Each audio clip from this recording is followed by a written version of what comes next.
दोस्तों तब क्या हुआ जब इच्छाधारी नागिन ने दिया एक बच्चे को जन्म और व्यक्ति की एक गलती के कारण इच्छाधारी नागिन ने उसके साथ जो किया सुनकर लोगों के होश उड़ गए। तो दोस्तों आपको भी अगर ये कहानी के बारे में जानना है तो वीडियो के आखिर तक ज़रूर बने रहें। साथ ही दोस्तों अगर आप भी महादेव के सच्चे भक्त हैं तो कमेंट बॉक्स में हर हर महादेव ज़रूर लिखें। दोस्तों हिंदू धर्म में नाग और नागिन को देवता माना जाता है। नाग पूजा का प्रचलन प्राचीन काल से ही रहा है।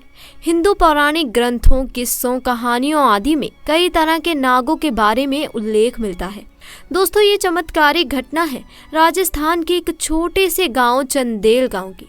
दरअसल ये घटना घटित हुई चंदेल गांव के मुखिया और वहां के सबसे धनी इंसान टिंकू जी के साथ। टिंकू करीब आज से 5 साल पहले एक साधारण एवं गरीब का जीवन व्यतीत करते आ रहे थे। वो अक्सर जंगल में अपनी बकरियां चराने जाया करते थे। एक दिन बकरियां चराते चराते वो जंगल के थोड़ा और अंदर निकल गए। उसी जंगल में एक इच्छाधारी नागिन अपने नाग के साथ एक विशाल पेड़ के पास रहा करती थी। वो नागिन गर्भवती थी। शाम का वक्त था और टिंकू जब उस पेड़ के पास से गुजरा तो उसे वहां एक तेज चमकती चीज दिखाई दी। परंतु साथ ही वो दोनों नाग नागिन भी वहीं थे।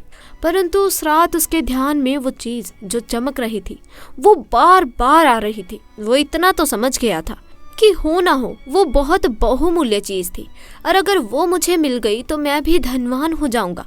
परंतु सबसे बड़ी मुसीबत थी वो दोनों नाग नागिन। अगले दिन वो वापस जंगल में उसी पेड़ वाले स्थान पर गया और कुछ दूर खड़े रहकर छिपकर उस पेड़ के पास रह रहे नाग नागिन को देखने लगा। कुछ देर देखने के बाद उसने ध्यान दिया कि नागिन तो गर्भवती है। वो उस रात घर आकर सोचने लगा कि ये अच्छा मौका होगा। जब नागिन अपने बच्चे को जन्म देगी तभी वो नाग मणि चोरी कर लेगा, क्योंकि उस समय नागिन कमजोर होगी, बस नाग को मारना होगा। दोस्तों कहते हैं अगर किसी नाग के मुंह की तरफ गोबर मार दिया जाए तो वो अपना होश खो बैठता है। अब टिंकू हर रोज गोबर लेकर उस विशाल पेड़ के पास छिपकर सही मौके का इंतजार करने लगा। एक दिन वो मौका भी आया जब नागिन अपने बच्चे को जन्म देने वाली थी।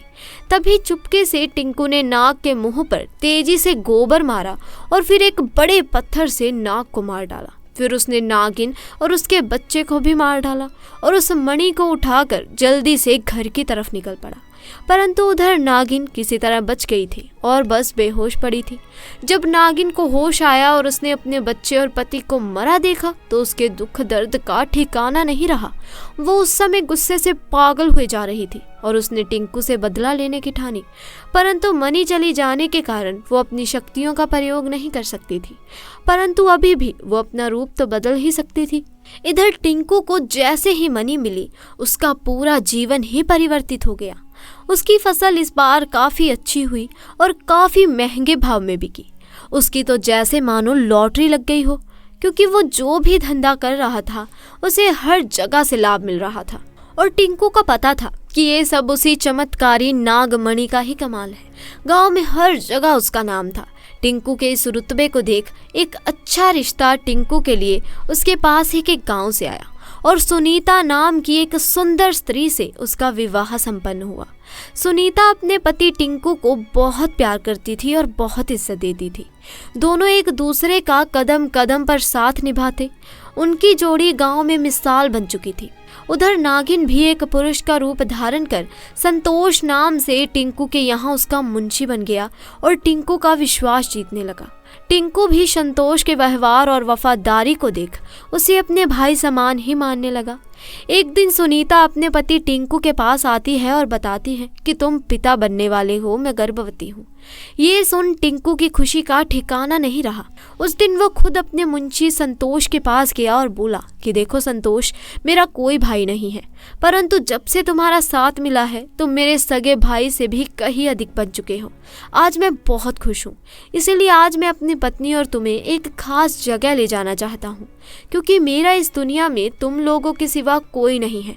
और वो अपनी पत्नी और संतोष को कार में बिठाकर गांव के एक कोने में ले जाकर कार एक छोटी सी कुटिया के सामने रोकता है और बताता है कि जब वो छोटा था तब इसी कुटिया में उसकी माँ की जान उसे जन्म देते हुए चली गई थी। उसके पिता तो पहले ही गुजर चुके थे। तब एक बूढ़े बाबा ने उसकी माँ को वहीं दफना दिया और टिंकू को उसी बूढ़े बाबा ने पाला था।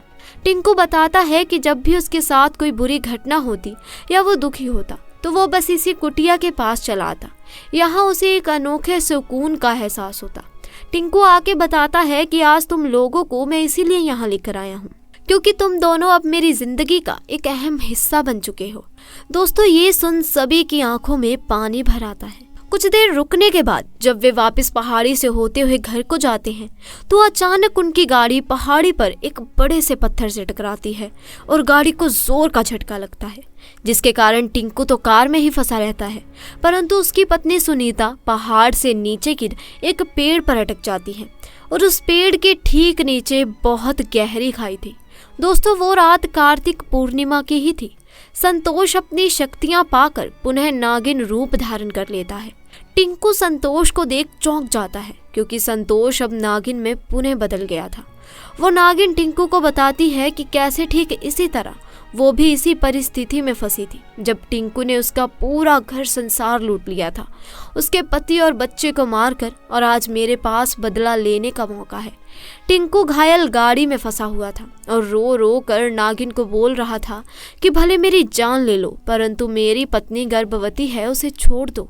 परंतु तभी उस नागिन को अपनी वही स्थिति याद आ जाती है कि क्या होता है जब कोई अपना छीन जाता है। ये जिंदगी का सबसे बड़ा दुख होता है। नागिन ने टिंकू का उसकी पत्नी के प्रति सच्चा प्यार देख उसे माफ कर दिया और सीमा को उस पेड़ से निकाल कर बचा लिया तथा दोनों को हॉस्पिटल छोड़ खुद वापस जंगल में उसी विशाल पेड़ के पास चली गई।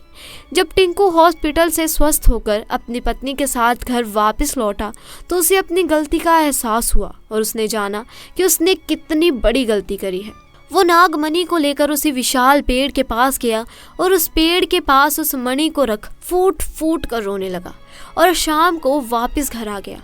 दोस्तों, कभी कभी इंसान लालच में इतनी बड़ी गलती कर बैठता है कि फिर उस गलती को कभी भी ठीक नहीं किया जा सकता और बस अंत में पछतावा ही रह जाता है। दोस्तों, सांप से बचने के लिए उसे भगाने के बजाय लोग अक्सर उसे मार देते हैं, जबकि थोड़ी सी समझदारी से हम सांप को मारे बिना उससे बच सकते हैं। बड़े बुजुर्गों से आपने सुना भी होगा कि नाग सांप को नहीं मारना चाहिए। नाग को मारने पर उसकी आंखों में मारने वाले की तस्वीर छप जाती है। अगर नाग को मार दिया जाए तो उसे आग में जला देना चाहिए, नहीं तो नागिन नाग की आंखों में मारने वाले की तस्वीर देखकर बदला लेती है।